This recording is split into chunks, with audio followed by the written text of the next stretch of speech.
তো বিয়েবাড়ির খাওয়া দাওয়া শেষ করে ছাদে আবারও চলে আসলাম। এখানে বর চলে এসেছে।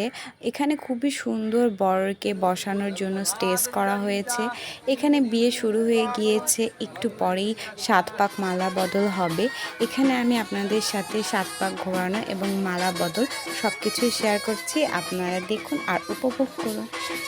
বিয়ের কিন্তু এই অনুষ্ঠানগুলো দেখতে সবচেয়ে বেশি মজা।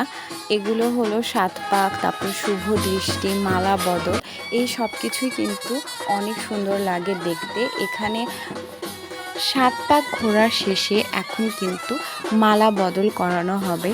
তো এটুকুই ছিল আজকে আমার ভিডিও। কেমন লাগলো অবশ্যই আমাকে কমেন্টে জানাবেন, ভালো লাগলে লাইক দেবেন আর অবশ্যই আমার চ্যানেলটা সাবস্ক্রাইব করবেন, পাশের বেল বাটনে ক্লিক করবেন। এরকম মজার মজার আরও বিয়ের ভিডিও দেখতে চাইলে অবশ্যই আমার চ্যানেলটা সাবস্ক্রাইব করবেন। দেখা হবে নেক্সট ভিডিওতে।